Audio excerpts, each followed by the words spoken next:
Hi guys, and welcome back to Rosie Plays This Winter of Ours. I was gonna just be like in the game, ready for the start of this video, but I loaded the game up and this is like, the starting screen is like, it's different than when we first started. If you remember, when I first opened up the game, it was just me. I forgot my name already. And there's Lux now. Because, we're in this together now. And the camera still moves around with the two of us. So anyway, why don't we get started?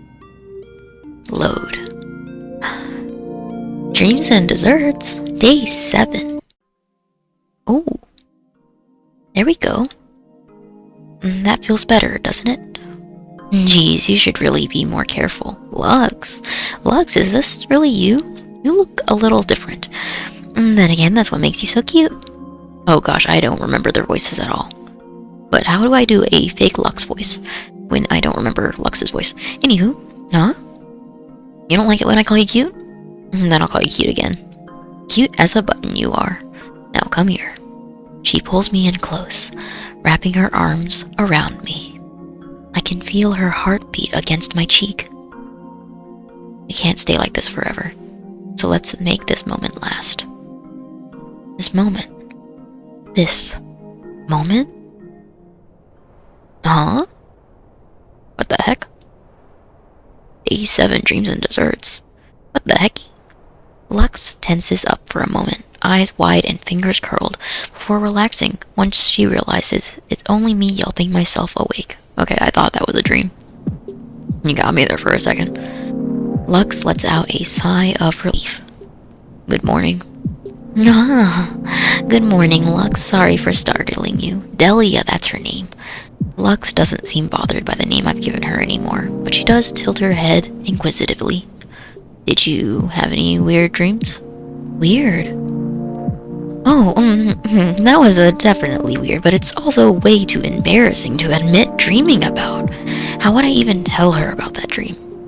Yeah, I dreamed of you, and it got very intimate, except you had cat ears and you were more talkative. So weird, am I right? The only thing weird about that scenario would be me. She'd never think the same of me again. Nope, nothing weird, just plain old regular dreams. I don't really remember my dreams at all once I wake up, so... Then why did you yell all of a sudden? Morning stretch? It's fine if you don't want to talk about it. Just know that there are fae in these parts, and they like to meddle with dreams. Oh, I had no idea. You know of them? Only through my studies. They're shy but mischievous tricksters who dwell in forests and enjoy stealing or even swapping the dreams of sentients, right? Oh. I thought it was the other person talking. Right. They visited us. They visited us last night. I dreamt of your father. My father? Lux nods. Seemed like a nice man, but he's also the reason you became a merchant instead of a mage, right? One of the reasons, yes? No, the main reason. I love my father, but risk is a merchant's enemy, and he didn't want to risk losing his daughter to a passion so far removed from the family lineage. He's the one who convinced me to settle for a merchant's life. Sorry, I didn't mean to pry. No, it's okay. You were only recounting what the Fae showed you. I'm the one letting things off my chest. Anyway, do you think the Fae stole my dreams and gave it to you? Yeah, and there's also a chance they gave my dream to you. To me? But why would Lux dream of herself? Or is there a chance that that wasn't Lux after all? This only confuses me even more. Of course, they could have only stolen yours and thrown my dream out. Maybe. Just be on your guard when you sleep. Don't be surprised if you see something you are better off not knowing. Sure. Better off not knowing? What could she mean? No, this is exactly the speculation Lux was ominously warning against. Besides, catfolk are just a tall tale parents tell to scare kids into behaving. What if she is? She's literally got her hood over her head the whole time. Whatever. I shouldn't look too much into her past if she isn't comfortable. But now that I think about it, we've been traveling together for a week now, and I barely know anything about Lux. Let's start packing up. We should be able to travel east for a few hours before the Lord cuts us off again. Yes, ma'am. Ma'am? Sorry, ma'am. I mean, Lux, ma'am. I get it. Snow crunches underfoot as we trek on. It's been a week since I embarked on this journey with Lux, but there still doesn't seem to be an end in sight. The Lord continuously cuts us off as we begin to make progress to the east. Not to mention, I never knew how huge these forests were until I had to hike through so much of them. Sometimes I worry we'll be trapped here forever. But Lux assures me that we'll find a way out. Eventually. While walking all day is still tough, my legs have finally accustomed to our routine, making the pain more bearable. The same way my legs are acclimating, Lux seems to be growing more talkative, making the afternoons less monotonous. In warmer seasons, lots of flowers grow around here. Oh, what kind? Purple ones and white ones. I don't know the names, but they're beautiful. I love to see them in full bloom. I've never seen a wildflower field in bloom before. Really? No, I guess you could say I don't go out much. Even after all your trips transporting goods between towns, you've never seen a flower field before? Well, honestly, I haven't left my hometown much. This was only my third trip between towns before, all this happened. Oh, unlucky on a couple levels. Beyond changing careers from merchant to mountaineer? Well, you haven't been out long enough to see a field of flowers. Now I wish I could show them to you. You could combine some fire, growth, and protection spells to keep snowy areas like this suitable for plant life. Really? Yep. It's a common enough practice that some farmers contract mages to keep their crops alive during the winter. It is a lengthy process, unfortunately. I doubt we'll have enough time to continually cast the necessary spells while outpacing him. Isn't there a quicker spell to maybe grow a flower in your hand? I'm not sure. Maybe I can check later in my tome for any notes on the subject. Great. A girl of few words as always, but I could tell underneath her scarf she was practically beaming with excitement. The news of a potential flower spell put a little extra pep in Lux's step, her free arm swinging in sync. Even though I've gotten used to Lux's pace by now, we still hold hands throughout our marches. Maybe Lux thinks I still need the help, but I'm not complaining. The warmth and gentle squeeze from her hand is reassuring, especially when Lux is in a good mood like now. Inevitably, neither of us can keep a conversation going forever, and silence settles between us once more. Lost in the peace, my mind begins to wander. Wondering about myself, about where I am, about Lux. I've shared a lot about myself these past few days with Lux. By now, I wouldn't hesitate to call her a friend of mine. And yet, there's still so little I know about her. I know that she lives in these forests and seems to like it here. I also know she has an endless curiosity for magic. She's a short-spoken but kind girl who knows some magic spells and survival skills.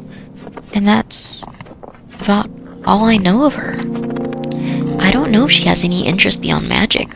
I don't know where she came from or why she lives in this forest. I'm not even sure why she's helping me. Beyond maybe the goodness of her heart. She likes you. No, spending a week marching through the wilderness with someone you just met goes beyond kindness, doesn't it? Ah, so many questions. Where do I even start? Should I even bring such questions up with her? Well, at the very least, I do want to get to know her better, being that she's my friend and all, Of course, there is the chance that she doesn't view me as her friend. Does she? Does she not? I don't know, my head hurts. Enough worrying, I'll just ask. Ask what? Oh, I said that out loud again, huh? Didn't I? Yep. Is there something on your mind? Well, actually...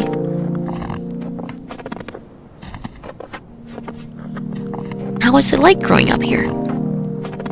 Lux had mentioned playing with icicles when she was younger. Maybe now she'd be more willing to open up about her past experiences in the forest. So, how was it like growing up here? I couldn't even begin to imagine how different it must have been to the town life I was used to. You get used to it. Seriously, are they dead and they're like in some sort of like afterlife running away from the, I don't know, the Grim Reaper or something like that? Lost souls wandering the earth. I don't know. I see. Oh, do I get to ask all of them? Where did you come from? This one's been a burning question of mine. Has she lived in the forest her entire life? Or did she come from somewhere else before making the forest her home? I have to ask.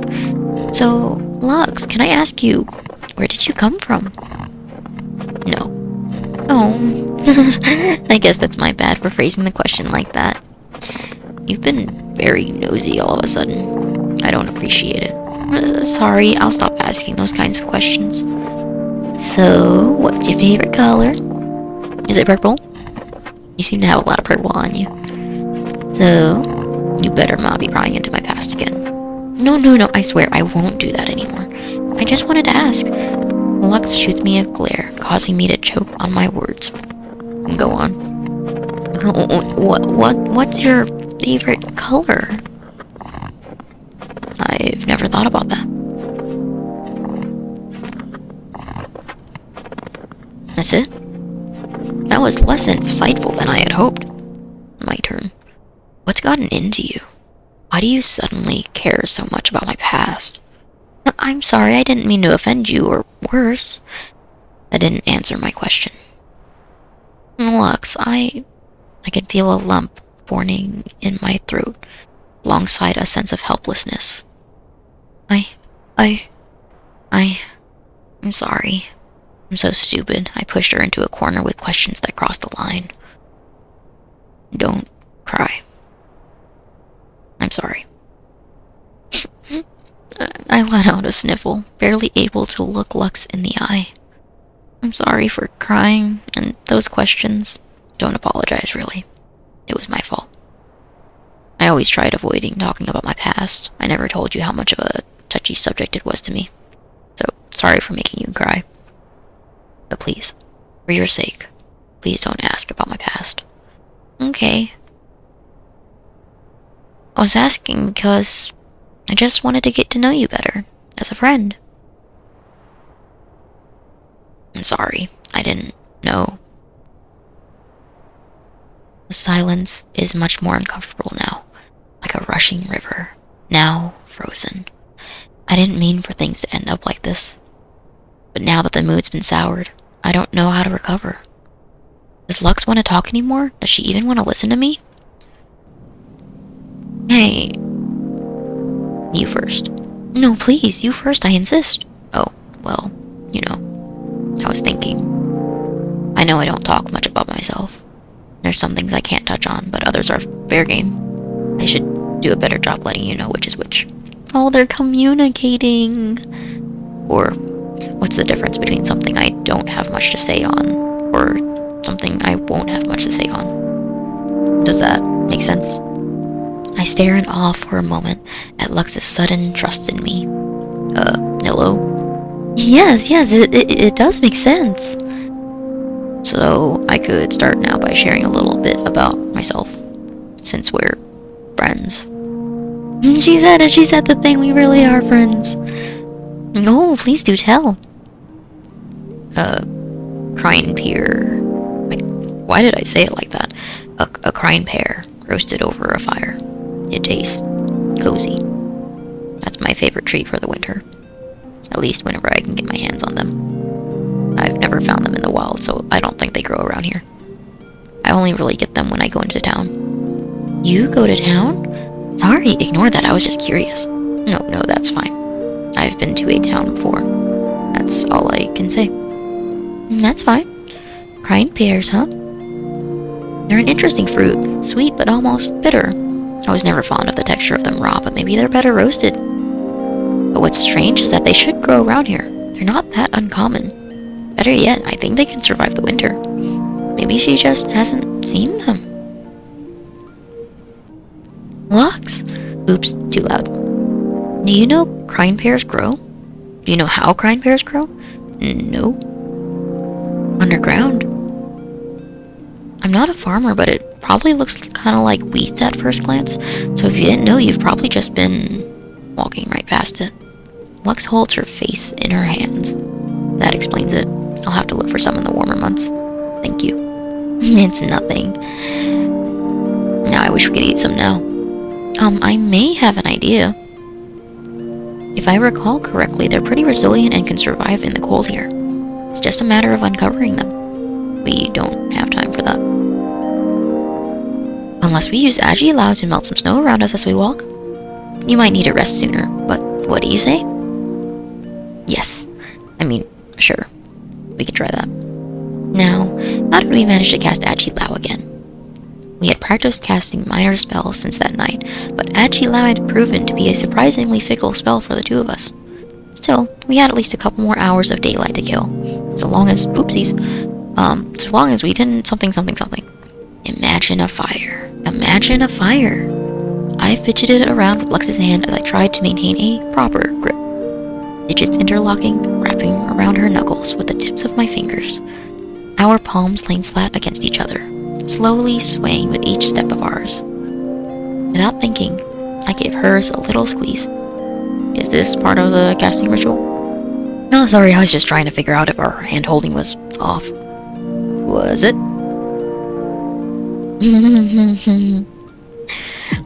Answer the question. Yes? No? I have no clue. Lux squeezes my hand back. They're holding hands and squeezing hands. Is this better? Why is my mouth so dry all of a sudden? Maybe you need some water. Answer, Delia, you have to answer. Yes. What? I can feel my cheeks heating up. They must be so red right now. They really are. Maybe this can substitute for Agilao. No need. Look, it's working. Lux lifts her arm to show me her glove set ablaze. Ooh. Wait, I was thinking out loud again. Ah, who cares? We have fire. Now we just have to keep our eyes peeled. Is that... Never mind. The day draws on, yet it bears no fruit. We march onwards until Lux suddenly stops, leaving me in front for once. There. I think I see a crine bear. Really? That weed over there looks different. Upon further inspection, small purple dots blotch the otherwise green weed. You're right. As Lux approaches the alleged fruit, the snow around it melts away to reveal... Look, there's a whole bunch of them. Let's grab some. You should let go first. Right. Oh, I let go of her hand. Burning all the pears after all that trouble would be a disaster, as comical as it would be. No. Lux steps up to the plant, sizing it up. The moment of truth. She reaches out, grips the weed, and gives it a tug. It's like potatoes! And out slides. Yes! I reach a hand up for a high five, but Lux just looks at me. After a moment, Lux also raises her hand. Yes? It feels like I'm more excited than her. Oh, look at that pouty face. Then again, maybe I weirded her out with the concept of a high five. That's what you were looking for, right? After a moment of staring, Lux nods emphatically. A good sign. Yes, this is exactly what I was looking for. Thank you. No, don't worry about it. I'm just happy I could help. Shall we set up camp? Yeah. Let's roast some bears. Yeah. I think this one is about done. Oh, nice. You should have the first one. Oh, no, I couldn't. They're your favorite. It's thanks to you that we have them. And I wanted to see you try them. Oh, well, if you insist. Lux hands me her skewer, which I lift towards my mouth. After blowing on the hot piece of fruit for a moment, I take a bite. Yeah, that's so good.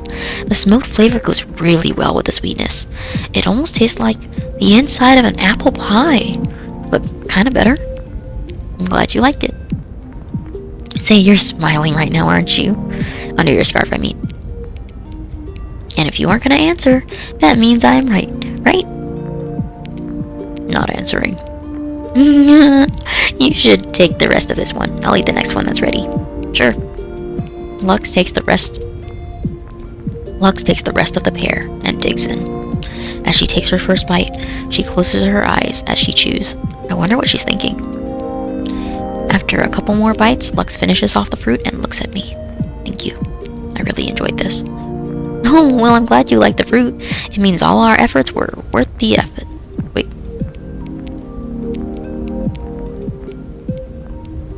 I was just saying all our efforts were worth the effort, but that's so redundant and it is not what it says. Anyway, not just the crying pear. For a lot more. Lux doesn't elaborate further, but I think I get the gist of what she's trying to say. It's no problem at all, Lux. Lux? Is the name bothering you again? Should I stop? No. It's taken a bit of getting used to, but having a name can be nice. The crackles of the campfire fill the night air with a peaceful bliss as we share more of our roasted treats with each other. Days go by without an end in sight. The Lord's ever-present threat limits how far east the two can travel before making way for him. March east, survey the land. March northwest, camp for the night. March east, survey the land. March south, camp for the night. In the grand scheme of things, their travels would seem quite monotonous. But neither of them would agree with such a sentiment. For despite the tired snowscape of trees jailing their view of the horizon, the long stretches of silence coating their many steps, and the occasional awkwardness rearing its ugly head, this was the most alive either had felt in years. Do you have a favorite flower? Oh, wrong way. Do you have a favorite flower? Maybe tulips? Oh, actually, tulips are very pretty. They've got 2 lips, so maybe we can relate? Okay, I've actually never heard that joke before. That's stupid. Hey, what did 2 lips ever do to you? What? 2 lips. 2 lips. I hold up 2 fingers with one hand, opening and closing them like scissors. Yay! I've really never heard that joke before. That's kind of funny. What was that? 2 lips? It makes even less sense the more you say it. I'm not even sure how much of it that joke was intentional, but I'm glad Lux got a good laugh out of it. Most days were filled with peace, almost to the point of mundanity. Those are the days best suited for appreciating the simple pleasures of what lies right in front of oneself. A warm hand, a trusted companion, a friend, a perfect day to take in the world around you and share a tale from long ago, whether one read from a book or one experienced firsthand. But as their luck would have it, not every day was so idyllic. Some days were fraught with dangers Delia had only heard of in her studies, for good reason. In spite of her debilitating fear, Delia gradually learned to face those fears together with Lux. Eventually. Get close to me. Huh? Is something... Whoa! Lux yanks me in close, practically hugging me as she scans her surroundings. Is it... She has a serious, almost mysterious look on her face, and being so close to her. It was nothing. Sorry about that. No, don't worry about it. Now, I look down and Lux's gaze follows to find... Remember when I said Lux was practically hugging me? I lied. She's hugging me. Cradling the back of my head, holding me very close. And I'm hugging back. I don't even remember when I did that. Lux stays looking down for a second. I almost want to do the same. If only because I don't want this moment to end. What? Sorry, I was too close to you. I'll stay close, but not so close next time, I promise. I didn't mind. Oh, what was that? I mean, leaving our arms occupied when there's a threat nearby isn't the best tactic, you're right. So that was my fault. I'm sorry. Let's keep going. Alright. In time, the forest that Delia once dreaded and even feared became a second home to her. Not quite knowing the forest like Lux did, but still appreciating all of it, both the beautiful and the fearsome. All of her studies couldn't prepare Delia for how wonderful the world outside of towns and merchants could be. Just Beyond the paved brick roads and sullen faces of workers who knew their place, there lies a tapestry of miracles and nightmares, woven together by millions of years of inherited knowledge, just waiting to be tapped into by those curious enough.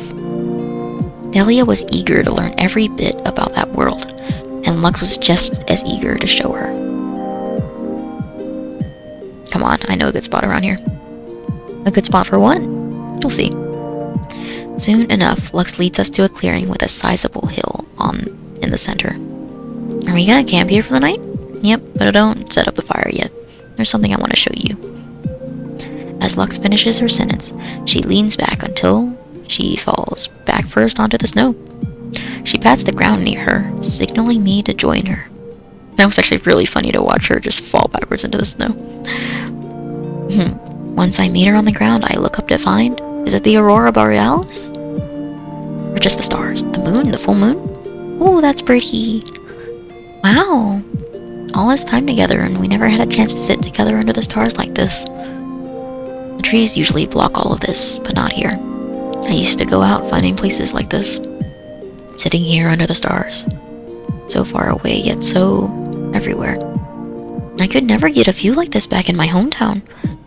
We continue staring in awe at the cosmos spiraling out above us. I could spend the whole night here with Lux. It is really pretty, isn't it? It's so pretty.